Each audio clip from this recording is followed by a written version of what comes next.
Gregorio Cárdenas Hernández era un joven de 26 años nacido en Veracruz.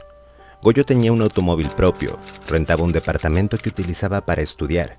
Era empleado y líder sindical en Pemex. Casi una vida perfecta que truncaría en menos de 20 días al dar salida a sus traumas, depresiones y complejos, asesinando a 4 mujeres, 3 de la vida galante. La apariencia de Gregorio era realmente inofensiva. De complexión delgada, estatura media, con lentes de arillo, tímido, apocado, no había nada en él que presagiara la existencia de un criminal serial en potencia. La noche del 15 de agosto de 1942, Goyito salió en su automóvil Ford y recogió en la calle a una jovencita de 16 años de edad, de nombre María de los Ángeles González, alias Berta, a quien llevó a su domicilio al número 20 de las calles Mar del Norte, en Tacuba. Al filo de la medianoche y luego de sostener relaciones, la joven fue a lavarse al baño, instante que Goyo aprovechó para estrangularla con un cordón. Al cerciorarse de que estaba muerta, llevó el cadáver al patio, cavó una improvisada fosa y ahí la enterró. Una semana después, la noche del 23 de agosto, Goyito saldría de cacería otra vez. En esta ocasión, la elegida tenía tan solo 14 años. La historia se repitió. La convenció de que lo acompañara a su casa, donde el adolescente le sorprendió que su cliente tuviera una extensa biblioteca. Sostuvieron relaciones íntimas, y cuando miraba distraída algunos de los libros, Goyo tomó el mismo cordón con el que victimó a la primera mujer y la estranguló. A las 5 de la mañana del día siguiente, la mujer ocupaba otro sitio en el patio de la casa de Mar del Norte. Inicialmente fue identificada con el nombre de Raquel González León, pero una chica con el mismo nombre apareció viva meses después, por lo que se descartó que se tratara de Raquel. Pero la jovencita asesinada jamás fue reconocida. Atrapado en una vertiginosa carrera de sangre y muerte, Goyo acortó los tiempos y esperó solamente 6 días antes de ir la noche del 29 de agosto a buscar una nueva compañía femenina. La encontró en otra sexoservidora, Rosa Reyes Quirós, también menor de edad.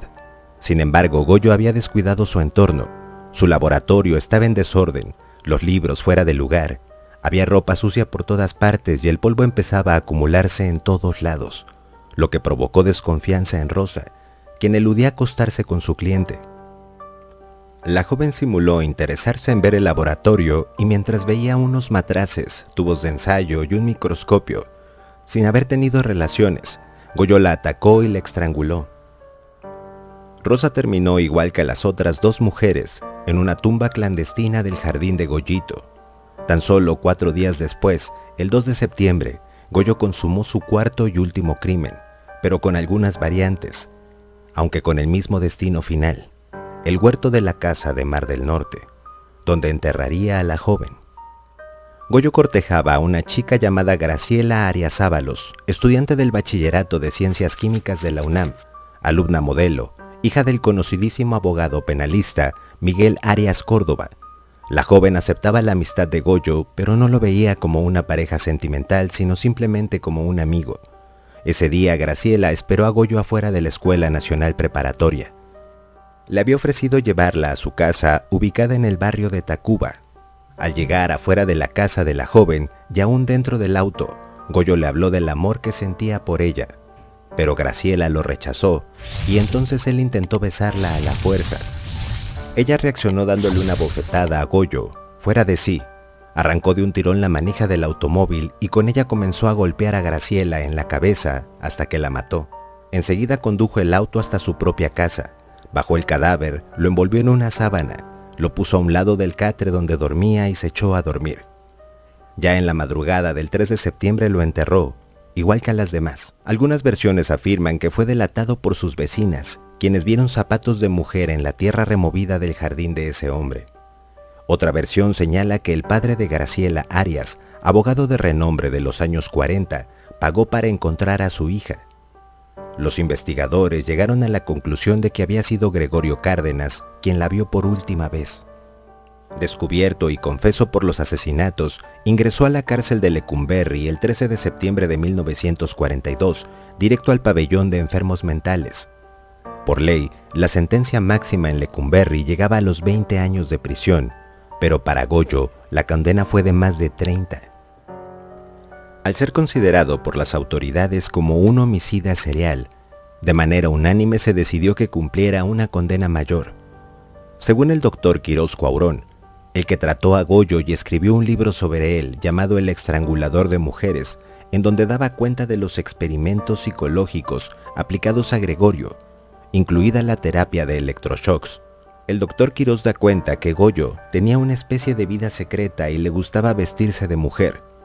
Muchas fotos encontradas luego de sus fechorías en el domicilio de Tacuba y celosamente guardadas muestran a otro Cárdenas desconocido para el populacho, que tampoco sabía mucho de los calificativos que le endilgaron por ese entonces.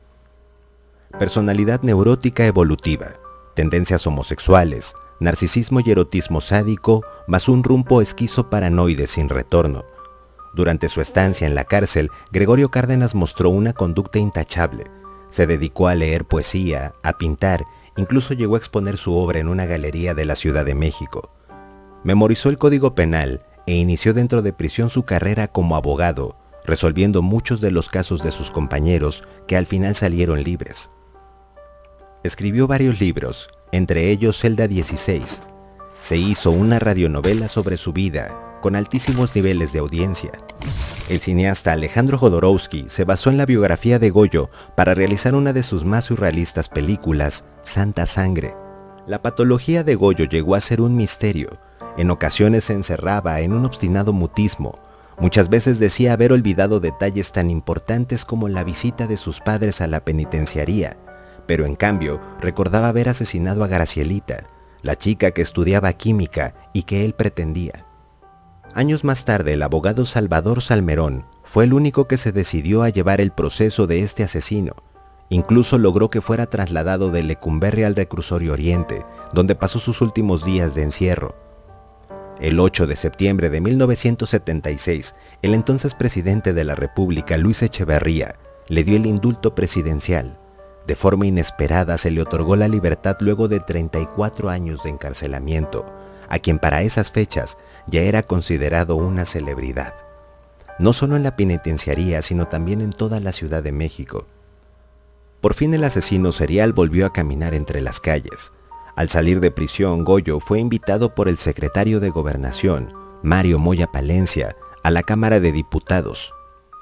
Al término de su intervención, en la que contó su vida, los diputados priistas aplaudieron de pie al primer killer serial nacional y lo calificaron como un gran ejemplo de rehabilitación para los mexicanos, y hasta se llegó a hablar de erigir un monumento en su nombre en la Ciudad de México.